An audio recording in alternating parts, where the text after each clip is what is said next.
శ్రీ సత్య సాయి జిల్లా ధర్మవరం కోర్టుకు బాంబు బెదిరింపులు వచ్చాయి. దీంతో విధులు నిర్వహిస్తున్న లాయర్లందరూ భయభ్రాంతులకు గురై కోర్టు నుండి బయటకు పరిగెత్తారు. సమాచారం అందుకున్న పోలీసులు బాంబ్ డాగ్ స్క్వాడ్ బృందాలతో తనిఖీలు చేపట్టారు. ఈ కాల్ ఎక్కడి నుండి వచ్చిందనే కోణంలో పోలీసులు దర్యాప్తు చేస్తున్నారు. మరోవైపు కోర్టులో ఎక్కడా బాంబు ఆచూకీ లభ్యం కాలేదు. దీంతో ఈ ఫోన్ కాల్ ఆఘాతాయి చేసి ఉంటారని పోలీసులు భావిస్తున్నారు.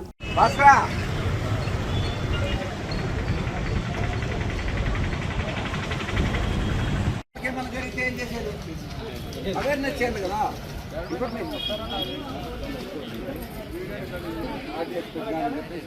వచ్చింది నిజమో కాదో మెయిల్ వచ్చిందంట, మెసేజ్ వచ్చింది.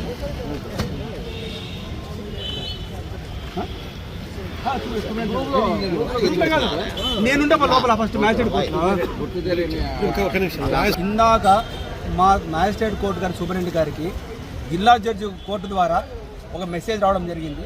ఆ మెసేజ్ నుంచి ఒక బాంబు ఉంది అని చెప్పి, బాంబు 12 గంటల తర్వాత పేలుతుందని ముందు అందరినీ అలర్ట్ చేయమని చెప్పి వాళ్ళకు సమాచారం రావడంతో ఆ విషయం తెలియడం వల్ల న్యాయవాదులు కక్షిదారులు అందరికీ బయటకు వస్తున్నాం కోర్టు నుంచి. అది నిజమా కాదా అనేది త్వరలో పోలీసు వాళ్ళు వచ్చి నిర్ధారణ చేస్తారు. అది సంబంధించిన న్యాయాధికారులు పోలీసు వారికి సమాచారం ఇవ్వడం జరిగిందని చెప్పి మా కిందకి మా కోర్టు స్టాఫ్ వాళ్ళు తెలిసింది. కావున మమ్మల్ని కాలేజ్ చేయమని చెప్పి చెప్పడం వల్ల మేము గేట్ పడిచి నిల్చొని ఉన్నాం. ఇప్పుడు బార్ మెంబర్స్గా మేము ఉన్నటువంటి మా బార్ తీసుకున్న చర్య నిమిత్తము మా బార్ సంబంధించిన ప్రతి న్యాయవాది ఎక్కడ ఏమి అనేది విషయం కూడా కొద్దిగా 12 గంటలకు చెప్పడం వల్ల 12 గంటల లోపల ఒక ప్రెమిసెస్ అంతా చూసి చేయడం జరిగింది. మాకైతే ఎక్కడ కూడా అగుపడింది లేదు. మా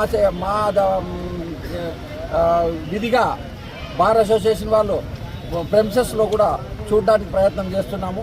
12 గంటల లోపల చేరగలము. ఎందుకంటే మాకు కూడా వాళ్ళు ఇచ్చిన పిలుపు మేరకు ప్రాణభయం ఉంటుంది కాబట్టి ప్రతి ఒక్కరిని బయటకు రమ్మని చెప్పి కోరడం జరిగింది.